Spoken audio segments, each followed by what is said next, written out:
Rudabeh Shahbazi, and 1 year ago, I opened up about my non-Hodgkin lymphoma diagnosis. Last week, I shared an update on my journey and my treatment, and tonight, for this special live roundtable, I brought together my oncologist, Dr. Alex Herrera with City of Hope, Sarah Clark with Blood Cancer United, and fellow survivor and Fox 11 journalist Amanda Salas, so we can discuss a range of topics related to blood cancer, talk about what you and your loved ones need to know, and take questions through our live chat. So thank you all so much for being here. I know everyone has busy schedules, so we appreciate it. Only this can bring us all together, Yes. together for the cause. Okay, and we actually already have one question. It's from one of our viewers, Owen, and he wants to know how we're doing. So Owen, we love you, thank you. He is a super fan. How are you doing? What, happy I'm 1 doing year. Great. I'm doing great. Yes. It's been a year and I feel better all the time. I've been done with treatment for a couple months now, and I'm hoping to be thriving like Amanda soon. Oh my goodness. Yeah. You know, I remember my first year. I remember that 1 year mark, and then, well, for me, I was growing back my hair. So I have the pictures for each year, but mentally and emotionally, I'm in such a better place than I was year one, because I was also going through the pandemic at that time too. So we were all trying to figure out what to do, stay healthy, stay indoors, stay masked. So this is great, getting to be here with you guys, and wow, looking back at that from 2019. Oh, hey, Dr. Herrera, aka my wedding officiant from last year. So yeah, 1 year married as well, and just grateful that you know, we knew each other in the news world, but now we have a closer bond because this ugly disease brought out such a beautiful friendship. Absolutely, and to see you looking so beautiful even without your hair, and to know that you are truly thriving. You're thriving in your career, you're married, you're just so full of life. And so that, I think, I talk about that a lot, how seeing other people who really are thriving and who are living fulfilled lives is really inspiring when you're going through it, you know. Absolutely. And we should bring in Dr. Herrera here because you are the one who introduced me to Dr. Herrera. You actually reached out to me when I was diagnosed, and we didn't really know each other that well, and connected me with Dr. Herrera. And Dr. Herrera, before we went live, we were just asking, is it strange to see us both together? Yeah. in this Not in your office. Yeah. No, it's really fantastic. I mean, to have a kind of built-in support group. You know, you both share a lot professionally, and to be able to have someone you know who you're close to, having, you know, who's gone through something similar to you, and everybody's journey is different, but obviously I can only imagine it's helpful to have that support. So it's great. It's nice. It's wonderful to see you guys together. And I think for me, seeing that Amanda asked you to officiate her wedding, I think that was like the best endorsement. It's been really wonderful having you take care of me too, and you know, to see us at our worst and then to see us, you know, healthy must be pretty rewarding. Yeah. No, that's the best part of this job. I mean, to meet Amanda kind of in the throes of a diagnosis when she was, you know, just, you know, there's so much happening at once, physically, emotionally, and then to take her through that journey, and then to get to meet her whole extended family and her friends and everybody who's important to her, and to see her at her, you know, in the most exciting, one of the most exciting moments in her life that's the best part of this job, 100%. Absolutely. And dancing with Dr. Herrera at my wedding too. Aww. I'm a survivor with Destiny's Child. I'm a survivor, exactly. Yeah, that was, I loved it. You are part of my family now. And I asked Dr. Herrera to be my officiant at my 4-year checkup. Brought a box of Portos, which, by the way, that was his favorite. Well, I know less and less these days, but you still love a good cheese roll. No, I love Portos. I'm just, you know, I'm trying to stay healthy. That's good. You know, everything in moderation, as you always tell me. But I said, you saved my life. Now, would you help me become a wife? Will you be my officiant? And so you're always going to be part of my family. And I told Dr. Herrera, the best thing about him is not seeing him as often as I had to. Right. It's a blessing in disguise. Now we can just be friends. Exactly. Yes. So Dr. Herrera, while we have you up, and we do want to get to Sarah quickly in a minute, but can you just run through some of the symptoms of lymphoma, because they are really vague symptoms, right? It's not like something that, you know, you might discover with a different type of cancer. Right. Oh, it's So there are two main types of lymphoma. There's Hodgkin and non-Hodgkin lymphoma. And, they have some differences, but also a lot of similarities. Some of the symptoms are pretty similar. You can feel enlarged lymph nodes that can be in your neck, under your armpit. Patients can have fevers or sweats at night, really drenching night sweats where they have to change their pajamas. Patients can have itching. Patients can have rash. It's a tough disease to diagnose because you can have kind of a pretty wide range of symptoms, and those symptoms overlap with a lot of other diseases. So I don't want everybody who's watching or listening to kind of say, oh my gosh, the next time they have a fever or maybe kind of have like a sweat in the middle of the night, because it's much more common to have that because of like a cold or the flu or COVID or something like that. But yeah, these are the symptoms that we tend to look for. And especially if some of those symptoms are paired with, an enlarged lymph node, that definitely raises our, kind of gets our antenna up for lymphoma. And, if you have an enlarged lymph node, there's actually a lot of reasons to have that too. Patients might have when you have a cold or, mono, for example, you might have enlarged lymph nodes in your neck.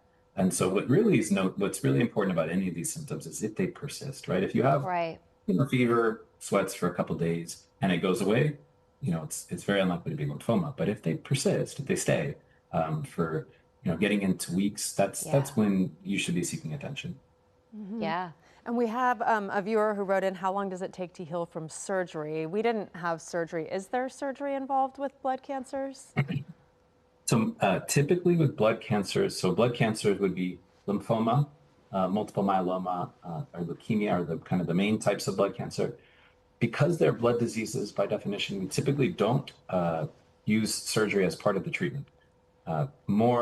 Surgery we use more often when there are kind of cancers of a particular part of the body, let's say lung cancer, breast cancer, kidney cancer. Those are diseases where we often use surgery if the disease hasn't really spread outside of that area where it starts. In blood cancers, we typically don't do surgery unless you're just having a biopsy, for example. We will do surgeries just to diagnose the disease. Mm-hmm. Yeah, and I did have a biopsy. It was healed within a couple days, a day maybe. Yeah, to me, that was one of the more intense parts of it. And even though you and I both had lymphoma, we had different types of lymphoma because, and Dr. Herrera, obviously you can correct me, there's over 60 types of lymphoma, right?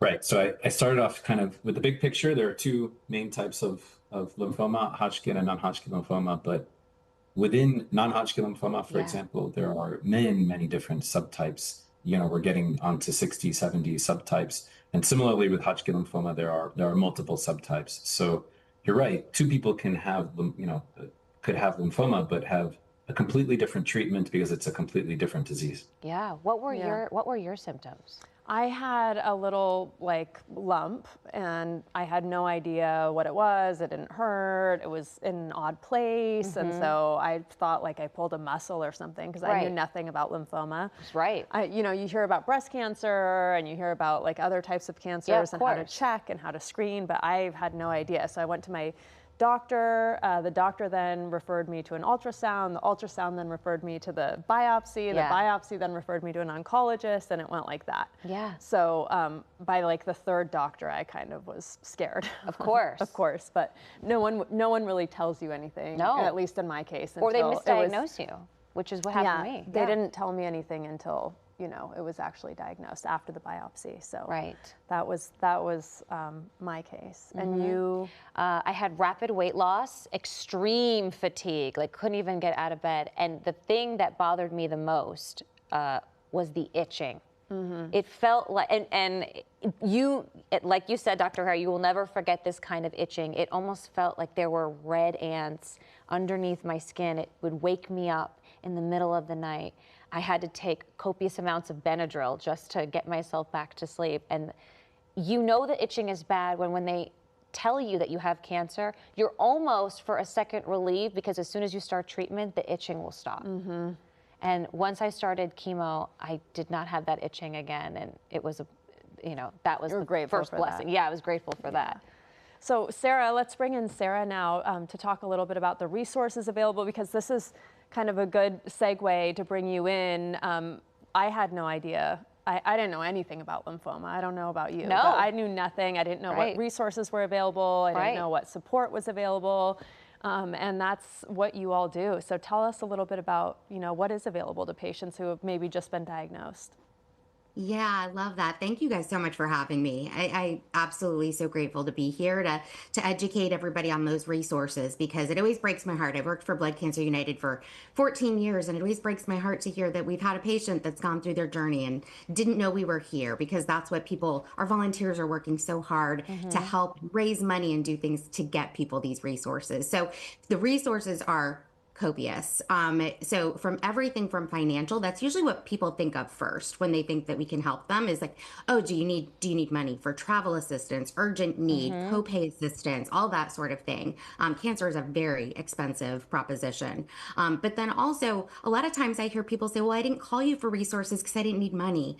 And guess what? There's a lot more we do that has nothing to do with being able to provide financial help above and beyond that. We're here to help you with things like nutrition. You can just education. These are diseases that most people haven't heard of before. So if you're diagnosed, how scary is it?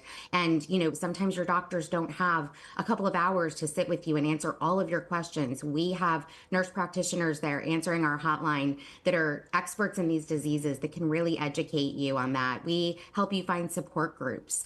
We also help you find clinical trials. That's another thing. We work hand in hand with your clinical team to find the perfect clinical trial and get you placed.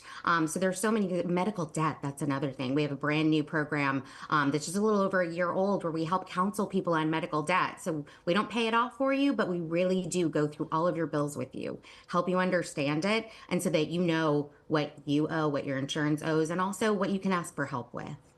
And that's so useful. I don't know about you. For me, the most overwhelming part, one of the most overwhelming parts, was trying to navigate insurance when they reject a claim. Like, oh, you wanted to be hospitalized. Like, that's not actually covered because you didn't actually need it. Oh, or, my goodness. Navigating the state disability system, or even your own employer system. There's so much to handle, and you think, oh, I have insurance or I have catastrophic insurance, but there are so many other expenses that come along with having a disease like this that you don't maybe factor in. Thousands and thousands of dollars. So big time. That's why when people ask, what can I get somebody that has cancer? What kind of gift? Everyone's different, but a gas card goes a long way, because sometimes their treatment is far away from their home. Phone chargers. How many phone chargers did you lose in the hospital room or doctor's room? Warm socks. Blankets. The blankets were very thin. So, I mean, that's like the number one question I get. What gift can I get? Or a gift card for meals. Gift card for meals. Something. Yeah, exactly right. Because they go, if you need anything, let me know. When I take prednisone and I text you at 3 a.m., are you going to send me a pizza? Because that's what I need. Yeah. And so, and Sarah, you mentioned the clinical trials too, and I know you all have been helping so much, and you do rely on some government funding, which is a challenge right now. I mean, how is the shutdown affecting you? How are some of these cuts to federal funding affecting you all? Great question. We actually don't get federal funding from the government to Blood Cancer United. However, the researchers that are out there trying to find the cures and new treatments, they do depend on that, as well as research money that we give them. And so right now what we're doing is we are rapidly trying to prioritize and find those researchers who are doing the most important work right now that are getting funding taken away from them right now by the NIH, and we're trying to bridge that gap and to make sure that that research can continue. We can't do all of it, unfortunately. I wish we could. There are millions and millions and millions of dollars still needed to make that difference up. But right now we are prioritizing and making sure that we're keeping as much research going as we possibly can. And I've been pretty open. I was on a clinical trial. That was my treatment. So Dr. Herrera, just talk about the importance, if you don't mind, of clinical trials, not only for blood cancer, for something like lymphoma, but they also extend to other types of cancers as well, right? Yeah. So great. Do we have Dr. Herrera still? Did you go missing? Paging Dr. Herrera? Dr. Herrera. Okay. Well, Sarah, can you? Oh, there there you he are. is. Okay. I'm so sorry. I don't know what happened. I apologize. So clinical research is really fundamental to excellent cancer care. And the way that we are able to improve the cure rates with these diseases is all really tied up in clinical research. So any treatment that you get that's standard at some point had a clinical trial that made it the standard, because we showed that the treatment was safe, we showed the treatment was effective, and we showed that the treatment was, either as good or better than the current standard. So, I think a lot of people understandably have skepticism about clinical trials. People think about like placebo-controlled trials where patients, might get no treatment. We don't do that in cancer. And, in a cancer clinical trial, the patient's always getting cancer treatment. And, in a phase 1 trial, we're really testing safety. So sometimes these are new treatments, and those are usually reserved for patients who have, unfortunately, pretty resistant cancer. In a phase 2 trial, we're testing how effective a drug is. And so usually in a phase 2 trial, we've already seen that it's safe. We've already seen that it has some effectiveness. And so we're kind of confirming that effectiveness. In a phase 3 trial, we understand that it's safe and effective. And now we're actually are doing that process of randomizing a patient, but the patient gets randomized to either the standard treatment that they would get if they weren't on a clinical trial, or the new treatment that we're trying to show is better than the standard. So every treatment that we give, that standard is based was based in a really good clinical trial. And just want to also send kudos to Blood Cancer United and a lot of other foundations, because they I've had many patients come to me for a clinical research trial referred through Blood Cancer United, and they do an amazing job of navigating patients through this journey. Wow. Yeah, That's great. It's really nice to have that support available. We do want to remind people who are watching that they can write in questions, and we have a shout out to Dr. Herrera for taking good care of someone's daughter. Oh, is it my mom? I love it. My mom giving you a shout out, Dr. Herrera, for saving her daughter's life. I told you, you're part of the family now. And I love it. oh, so someone is asking if I'm in remission. So Dr. Herrera, how do you answer that? Yeah, that's a great question. So, the scans so far have looked fantastic, and in lymphoma we measure remission by using PET scans, and so when the PET scan, when basically the areas of lymphoma that were previously lighting up on a PET scan, when they don't light up anymore, that represents a remission. So Rudabeh is in a nice remission. Her cancer, the cancer has shrunk away Best beautifully words. with treatment. It's awesome. Oh, I actually didn't know that. I actually thought it required a time period. No, No. So it's as long as so it's a really good point of distinction for us to think about on this call. So there is, the goal of any cancer treatment is to cure a patient, right? Cure really does require an extended period of time for us to understand that we've treated the disease, it's in remission, and it hasn't come back over a long enough time that we say, okay, this patient's probably cured. Cancer doctors are very superstitious. We don't use the C word, the cure word, a lot early on in treatment, because we always want to be careful. So cure really, of course, implies a longer time. Remission is actually just the cancer. There's no evidence of cancer active cancer on a scan, and so in lymphoma, in a patient with lymphoma, when the PET scan goes negative, when the CT scan shows that the cancer has shrunk nicely like that, that's a remission. Oh, well, that's the best news I've heard all Wow, day. I'm live Yay. right now. I love that. Okay, we do have a question from someone who said maybe a little reminder of the symptoms. She's had headaches for 4 years, or I'm not sure, and pain in the left hand. Are those symptoms? It doesn't, so this is a trick about lymphoma. A lot of different things could be lymphoma, right? So there are some patients, lymphoma can actually, affect the brain, and so headache can be a symptom of lymphoma, but it wouldn't be for 4 years. So cancers, like lymphoma, especially if it was in the brain, it would present itself, kind of in a shorter time span. If you had headaches for 4 years, I would probably think about other causes of headaches, and a good primary care doctor will kind of run through a good list of possibilities. Migraines come to mind, cluster headaches. There's a lot of different types of headaches and a lot of different reasons to have headaches. Lymphomas are not the most common symptom to have headache, especially not for 4 years. Yeah, and this person says they're scared to go to the doctor, which I think is a thing. Oh, I mean, yeah. if we can bring in Sarah, that is a thing, not only because people maybe psychologically have reasons or they're Sure. scared or emotionally, but also they don't feel like they have the resources. They don't feel like they're getting good care. They don't know which doctor to go to. Right. There are a myriad of reasons. Yeah, Maybe their absolutely. insurance isn't great. So what would you say to someone who said, I have these things that I'm concerned about, maybe cancer, but I'm scared to go to the doctor? Yeah, I think, sometimes you just have to be brave. We're so lucky in the Los Angeles area to have so many cancer centers, City of Hope, of course, being one of them. And I think sometimes you have to jump in and find the answers to it.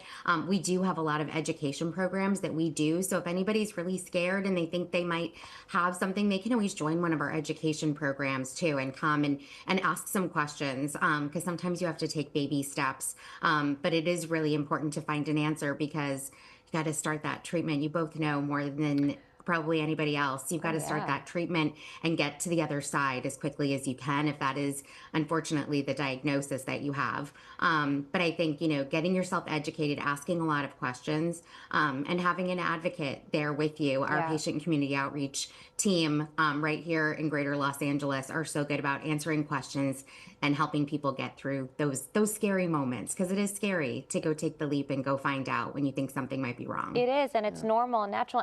And being scared, you're scared to get the diagnosis. Then you're scared to start treatment. Then you're scared when you have to get your scans and you get anxiety. Yeah, I was talking to you about that Anxiety, recently. yeah. Then you get scared when you're in remission and you don't want it to come back. And if you feel it tingling, and you have to remind yourself, but I remember what it actually felt like. And Dr. Herrera really helped me with that, because the first year, Rudabeh, I think I'd email Dr. Herrera once a week. My foot was itching me the other day, and he just had to remind me, remember what that itch felt like? You know what it felt like, and you know that it was, extreme. And I said, you're right. And so, I've emailed you less and less over the years because I'm self-soothing. Well, fear is unfortunately a really normal part of this. And whether it's cancer or not, whether it's, the headaches in this person's cases are for a different reason. It's scary. It's scary when when something's wrong with our body, right? Or Right. our body doesn't feel right. So cancer, for sure, there's a lot of fear tied up. I mean, Amanda captured it really well. Like every step of the way, every phase of the way, it's really normal and natural to have fear. And so I think, Sarah mentioned having an advocate with you, having a good support system Right. is huge to obviously, have that support and reminders that, that you're doing, you're doing well, or that, you just had a scan that looked good. But some people don't have strong support systems. And so, a lot of cancer centers will have mental health specialists that can help, a therapist or a psychologist, a social worker, anybody that, that is available, that, a friend that can help kind of support you through these journeys is crucial. It's really, really, really important. Yeah. And we have someone writing in asking about the difference in our cancers and our experiences. Treatment. So Yeah. I know that yours was much more intense. You went through chemo, I did immunotherapy. Yeah. And so do you want to talk just a little bit Sure. about kind of your experience? I had 24-hour chemo, which even when I tell people, Dr. Herrera, to this day, they go, you had what? Because you watch TV shows or movies and you see them go in for chemo for a few hours, eat the popsicle, and go home. And that's what I thought cancer treatment was like. And then I had my fanny pack, and they said, we're going to send you home with this fanny pack, and you're going to get about a tequila shot of chemo every hour, and it's already calculated and measured out. And then you come back every day to get the bag filled, and you do this for 5 days. So I did that times 6 rounds. Every day I went to City of Hope to get a new bag in the fanny pack, went home and did that for 6 rounds, 5 days a week. I had a shower with the bag, went out to dinner with the bag, went grocery shopping with the bag. And it looked like a Dwayne "The Rock" Johnson, just black fanny pack that I wore around, and I'd be having lunch with someone going, I'm just getting my chemo while I'm having lunch with you, which scared me at first because I thought, oh my gosh, what if the bag rips and chemo spills everywhere? But it was really protected, and I had trust after the second round. And I went about my life and got to do everyday things. And that's a lot of the funding that goes into that. Because the first round, I had to stay in the hospital the whole time. So I was glad to be free. And that's amazing that you were going to lunch and going to concerts and doing all these things. Going to the comedy club at night with my chemo fanny pack. Yeah, I mean, modern medicine. But with that, I had very extreme chemo. My hair came out, every eyebrow hair. I started turning gray. I needed blood transfusions. So I'm always grateful to people who donate blood because I might have gotten a bag of your blood. And I thank you for that. And the nurses would joke, I was gray when I came in, and then they'd give me a bag of blood. And they'd say, oh, girl, did you go on vacation? You got your color back. You're looking more lively. It gave me more energy. And so, yeah, I needed blood transfusions, 24-hour chemo, and I had a port put in. Did you get a port? No. You didn't get a port. I got a port put in right here, which is where they fed the chemo. So sometimes when I watch a movie and sometimes I see them getting chemo right here, I go, oh, I don't know about that. There's rules. There's guardrails for that kind of stuff in place. I'm sure, Dr. Herrera, when you watch movies sometimes and how they depict chemo culture, you kind of cringe a little bit too. I do have to admit, I don't watch a lot of medical television. I feel like I get plenty of, I get plenty at work, so I don't do a lot of medical television. But no, you're right. I mean, sometimes, especially like blood cancers, I mean, some of the things that we do that are, seem the most intense, like neither of you have had to do this, but some patients get stem cell transplants, for example. It's, if you wanted to make a show or a movie about a stem cell transplant, it wouldn't exactly be like, it's basically looks like a blood transfusion, and, it goes in pretty quickly within, half an hour usually. So, you just kind of be sitting there watching somebody get a blood transfusion. So you have to kind of spice it up a little bit, but you both had very different experiences in terms of the type of cancer that you had. Sure, they're both non-Hodgkin lymphomas, but one was an aggressive lymphoma, one is a slow-growing non-Hodgkin lymphoma.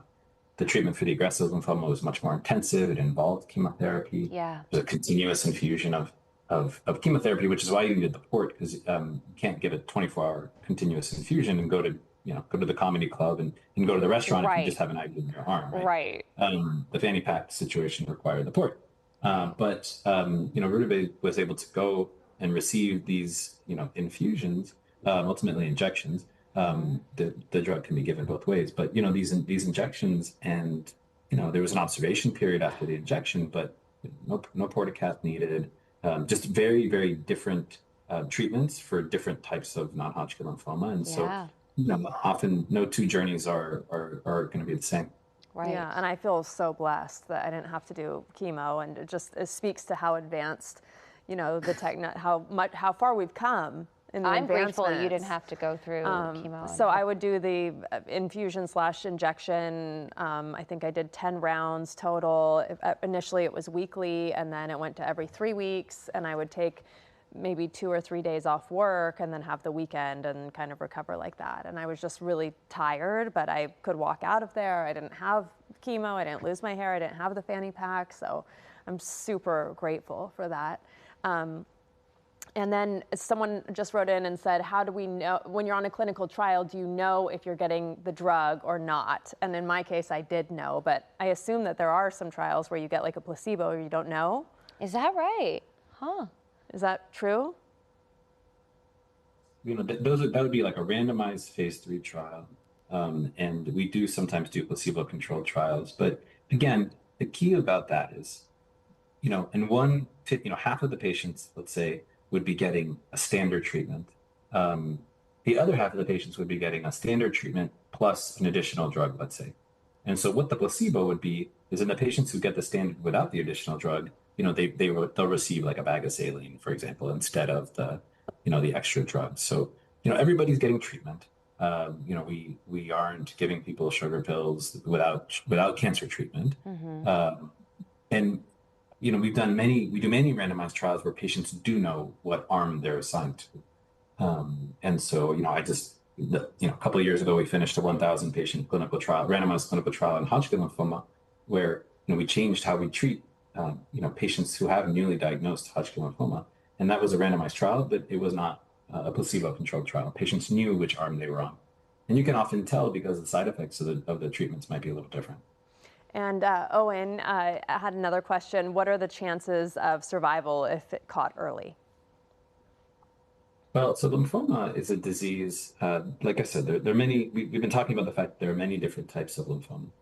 But one really, wonderful thing about, when I've been able to practice and have this career is that the survival with this disease has increased a lot over time. So Hodgkin lymphoma, which is less common, it's like maybe 8,000 to 9,000 cases in the U.S. each year. The survival rate is really high. It's kind of at this point more than 90% of patients are going to have long-term cure or survival. Not everybody, and it's really it's really sad when patients aren't cured, but we have additional treatments to try to cure them down the line. The non-Hodgkin lymphoma, most patients actually with aggressive lymphomas like Amanda's, are also going to have a long-term durable remission. Kind of on the order of 70% or so of patients. Good. And with slow-growing lymphomas like Rudabeh's, again, these are diseases that tend to grow slowly over time. Patients will live with these diseases for years. It's almost, at least historically, it's like chronic illness, almost like diabetes, where you're managing it over the span of someone's life. Now, most patients diagnosed with these diseases are older, in their 60s or 70s. Now, the neat thing about the clinical trial that Rudabeh's on and a lot of the newer treatments that we have for non-Hodgkin lymphoma is that even slow-growing ones is that we are, at a place now where we have advanced treatments enough, and we have these immune-based treatments where we're using less chemotherapy, using more treatments to harness a patient's immune system to fight the cancer. And we're seeing that even patients with slow-growing cancers, seem to have longer and longer remissions, and hopefully will be cured. So I don't wish this disease or any of these diseases, blood cancers, on anyone, but we have made a ton of progress, which is really exciting. Yeah, that is. It is. And Sarah, I want to go back to you. You kind of have a wider angle of all of this. Who do you see in terms of demographics, and what are the most common things patients are coming to you with for help besides funding? Yeah, a lot of what they're coming to for really is education, and it's the opportunity to spend some time and deep dive in with their disease, and really understanding it and understanding what all of their options are. So that's where they come to us for. I think the most help is to calm the fears that they have, because this is also new, and most people have not heard of blood cancers before they've been diagnosed. So Right. I think that's the biggest piece, that we can help their mental health in that way, because we can give them education, we can calm their fears, we can help connect them with other survivors. We have a First Connection program that is really, really beautiful. It's volunteers who are survivors, just like you two lovely ladies, and we will pair them with a newly diagnosed patient who is about the same age with the same diagnosis, and we give them the opportunity to talk. And I have to say, I think it's one of the most meaningful things we do. For sure. Whenever I meet a patient who's gone through our First Connection program, they always say that's the moment that gave them hope. I have a patient slash volunteer slash amazing survivor who had multiple myeloma and was paralyzed by it. And we were able to connect him with someone that had the same diagnosis, was also paralyzed by his cancer. And he thought he would never walk again. But this other patient said, I walked again. It's going to happen for you. And now he does crazy things with his body. Wow. He rides his bike from Santa Clarita to Lake Tahoe, and then does a race at Lake Tahoe once he gets there, just to prove that he can, because he had that hope from hearing that it was going to be okay. Yeah. And sometimes you need to hear that from somebody who's been through it, because your support system will tell you that. But hearing it from, I say, a fellow lymphome, seeing is believing. Yes. Yeah, absolutely. And what do you tell people when they're, because that is such a huge part of it, it's the fear and the confusion and just being overwhelmed and, you know, the grief that goes with it when you first hear. So when people come to you and they're experiencing all that in the throes of it, what do you tell them? What advice do you give them? Yeah, I think it's really to lean in and listen to their doctors and ask as many questions and, and really go get that help for not just, the medical thing that's happening with you, but the psychosocial aspect of what's happening to you. So, we help them find therapists and support groups because that's really also important. That hope moment is, equally as important as the chemo that you're getting or the immunotherapy that you're getting. So, that's really what we give them. We try to be a holistic help for them where we're coming at them from all angles to help with their experience and their journey through cancer to the other side. Hopefully that's the plan. And every 3 minutes, someone is diagnosed with blood cancer. So already, over 10 people have been diagnosed with blood cancer while we've been having our talk. Yeah, it's amazing. And then I think it's worth noting for caretakers too. I mean, it can be just as hard or harder to be a caretaker. Yes, for sure. Yeah, as opposed to a patient. So what do you tell caretakers and what resources do you have for them? Yeah, I mean, all of those resources that are open to patients are also open to caretakers. A lot of times, a caretaker is the first person to call us because a patient is overwhelmed. There's too much going on. Sometimes they don't want to talk about it. And a caretaker is the one who needs to reach out and get the most help, to be honest with you, because they're carrying so much on their shoulders.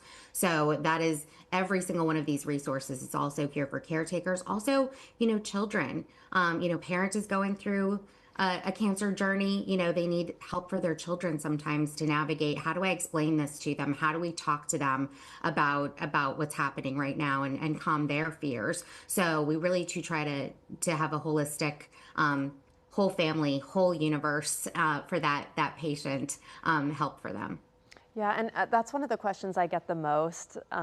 This is to you too, Amanda, is like, how do I help someone? People feel helpless. They want to help. Totally. They don't want to become more of a burden or overwhelm someone. They don't know the right thing to say. A lot of times they don't say the right thing. Yes, often.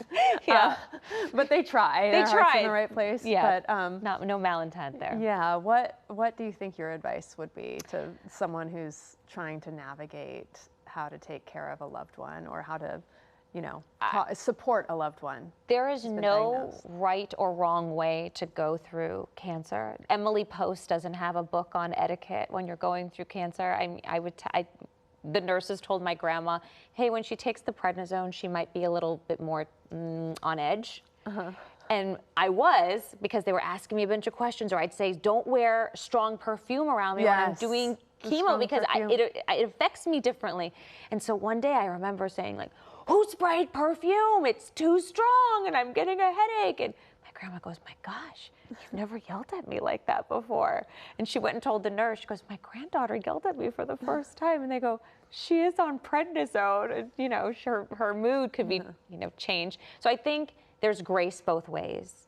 Our caretakers have patience with us, and I think we have patience with them, knowing that they come from a place of love, and this is their first time navigating it as well. And so we're kind of just navigating these uncharted waters together. Yeah, I think for me it was like the recommendations of, if it were me, I would just do it naturally. Yeah. Oh, I love that. Essential oils. Yeah. Or complaining about masks or vaccines or things that people with cancer really do need. And I think remembering that no one really wants to do cancer treatment as a first option. Absolutely. Or chemo. Like, if it were as easy as eating natural foods and just living naturally, we would all do that. Of course, meditating. I wish that was the way. Also, maybe when they're having, their Benadryl the first day, let them have their Benny nap. That's not the time to go visit people when they're having their Benny naps. I remember people would want to come visit me and I would be in the chair with the Benadryl and they would be trying to keep conversation going. I just wanted to sleep. Yeah. So if they say they're tired, we were tired. You know how tired you felt, right? Yeah, you're just tired and it's hard to respond to everyone too. So I think maybe giving patients grace, like that they didn't respond right away. That part. You appreciate the messages, but it sometimes takes a while to get back. Absolutely. Yeah, I think understanding that too. Totally, both ways, yeah. Yeah. And Dr. Herrera, what's, when patients say things like that to you, like, I don't want treatment, for example, or I just want to do it naturally, what is your advice? So probably the most important part of this job is building trust with patients, right? And so, like you said, nobody wants to do cancer. Nobody wants to be diagnosed with cancer. Nobody wants to do treatment. And everybody, the hardest maybe, I think one of the hardest things about having cancer seems to be or must be, you lose control, right? There's this thing comes at you like a bolt of lightning, and in some ways there doesn't feel like there's a lot that you can do. So I try to be really empathetic with folks when they are telling me, is there anything I can do, about, and they ask about diet and they ask about all the things that you mentioned. Yeah, I think I asked you about that. I definitely asked you about that. Yeah. Yeah, of course, it's a really normal response, right? Like, how can I control what's happening to me? And so I give, the answer that I think is the most objective and the most fair. It's like, look, I don't have evidence that there's a particular diet change that's going to help you get rid of your cancer or that's going to help the treatment work better.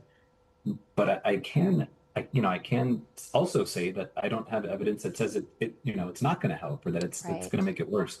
And so if people feel empowered and they feel healthier because they've made a dietary change or they're meditating or they have, there's a lot of different things that people want to try. I generally am supportive of it as long as it doesn't interfere with the chemotherapy or the treatment, the immunotherapy or whatever type of treatment we're doing. A lot of times, people misinterpret that that cancer doctors are kind of against herbal supplements or things like that. And actually, I'm really supportive of a lot of different alternative therapies that are out there, acupuncture, a lot of herbal treatments. The key is the timing of these things. You don't want to take a lot of different supplements at the same time as a cancer treatment because they may interact, right? It may affect how your body metabolizes the medication, could increase the toxicity. So at least, you just have to talk it through with your doctor and make sure that whatever you're taking is going to be okay with what you're giving. But I try to empower people and say, listen, as long as they're not suggesting something that's going to harm them, I try to be supportive. If I feel like when a doctor kind of comes out hot or shuts people down about that kind of stuff, you may lose their, it can harm trust. And then there may be a later time in the relationship when you need to make a tough decision. And if you kind of supported somebody at a different point in the journey and, they trust you and they know that you have the best in mind for them, that may be helpful down the road. Yeah, for sure. And I feel that just there's a lot of suspicion anyway against, big pharma and healthcare professionals and research. And there's a lot of doubt about, the intentions of researchers and healthcare providers. And some of it is for good reason with historical context, but with experiments that have been done in the past with, the Black community, for example, but most of it is not well-founded, but that is an issue, right? That people are doubting a lot of the science and the medical advice these days. Yeah, there's a couple, there's a lot to unpack in what you just said, because there are a couple of different things kind of happening in what you mentioned. There's definitely mistrust historically about clinical research because of the way that clinical research was sometimes conducted in the past. You mentioned the Tuskegee experiments as one example. And so mistrust of clinical research and research, medical research is something that we've been dealing with for a long time. And is a barrier, to be honest with you. Many patients are reluctant or don't participate in clinical research because of that mistrust. And that's, our job as clinicians is to offer the best care, and clinical research, in cancer medicine is part of the best care. And building the trust that we were just talking about is really key to helping somebody overcome that mistrust of medical research. Now, lately, sure, there does seem to be a lot more skepticism about vaccines and cancer treatments and things like that, and clinical research in that way. I basically take the same approach, right? But if you are objective, thoughtful, hear patients where they're at and build trust with them. When the time comes, and a clinical trial might be the best option for them, they may be more willing to listen to you if you've been supportive of them and built that trust. I have speaking of that, to piggyback on that, a question for both of you, Sarah and Dr. Herrera.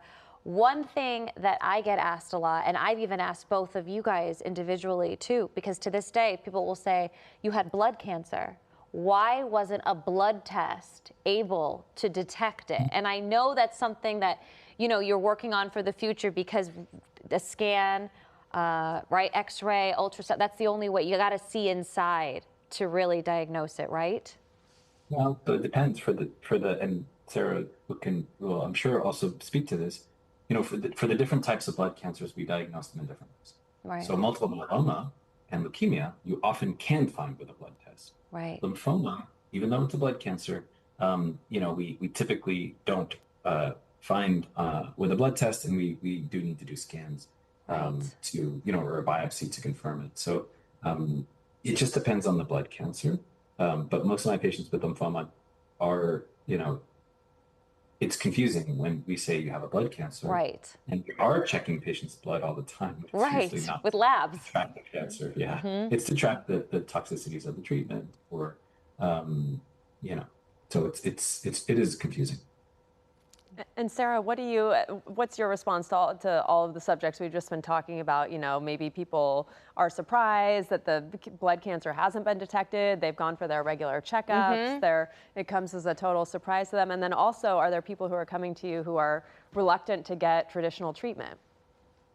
Yeah, no, it's a great question. And honestly, it's probably more of a science question that Dr. Herrera is way better at than I am as a fundraiser and somebody who's an advocate. But I think, the advice is always, again, listening to those professionals and following their advice. I think the incredible work that we're doing is actually finding, one of the questions we get asked a lot is there a predictor? Is there something that you can do to not get blood cancer? And when I started working at Blood Cancer United 14 years ago, there was no research on that. It was really, there's no way to predict whether it's lifestyle or genealogy or anything like that, whether or not you're going to get a blood cancer. And now there's actually research being done on that, which is really exciting that we're finding. That is exciting and groundbreaking. Look at that. And then not all blood cancers, but some that are looking like there might be markers where you can find pre-cancer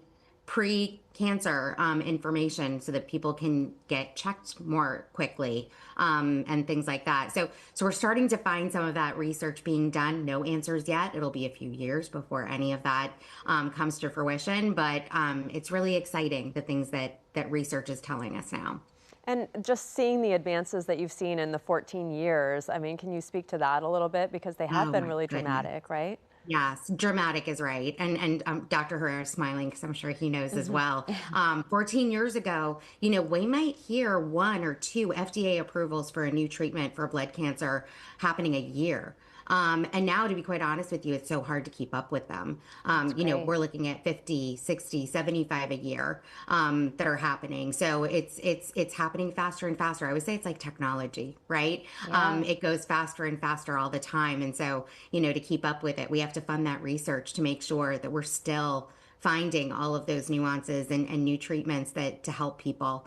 Again, especially with so many different types of blood cancer. When you're talking under lymphoma alone, between 60 and 70 plus potentially different kinds. And then blood cancers in general, they're well over 100 different types. It's really important that research keeps going. So we can continue with the new treatments, because those treatments equal cures. They equal more time with family. That it's incredibly important. And you think about what it might be like 14 years from now. Right. With hopefully a cure, and hopefully, Amanda and I were both at Light the Night at that event so beautiful. a couple weeks ago. It's so beautiful, but you see who has cancer, who has survived cancer by the color of their lanterns, and you see kids, and that just gets me every time I see the kids. Same. Because you just think what they're going through, and that they haven't had a chance yet to live a super full, fulfilled life before they get the diagnosis. Right. And you just hope for them that, there's a cure soon. Yeah, absolutely. Yeah. that's what got me, you know, I was feeling bad about myself. I'm in my 30s, why me? I'm sure you had the why me's too. And then I saw a child with a shaved head in a hospital gown being wheeled out at City of Hope in a wheelchair, just playing on a video game console, smiling. And all of a sudden it just changed my disposition, because I thought, they are so resilient, these pediatric patients. And it's so, as unfair as I feel it is that I have cancer, it is extra unfair that a child has to go through that. And their parents. And their what their parents, the must be whole going family. through. Yeah. It gives you a different kind of strength and perspective, Yeah. seeing that. Well, I think unless anyone has anything to add, I think we've addressed all of our viewer questions. I want to thank you for inviting me Thank you to for join coming. you, and you know, your beautiful journey. I'm happy to be a small part of it, and having all of you join tonight too. You all have a piece in our journeys, and I just, Dr. Herrera, I can't thank you enough for saving my life, but I'll thank you again here. Thank you for saving my life and for being there for me, and Sarah, everything that you're doing every day for the blood cancer community. And Rudabeh, thank you so much for your strength and using your platform to share and inspire. And thank you others. for leading me to Dr. Herrera, who also saved my life. And Sarah, you're doing so much for so many people without even having gone through it. So that's just amazing. And to hear the stories that you're telling about people who are living really beautiful, fulfilled lives and doing things that they probably wouldn't do if they hadn't had the diagnosis brings a lot of hope. So thank you both. Thank God for both of you, and for you, Amanda. Ditto. Thank Just you. thank everyone. Yes, Everyone thank you all all. around.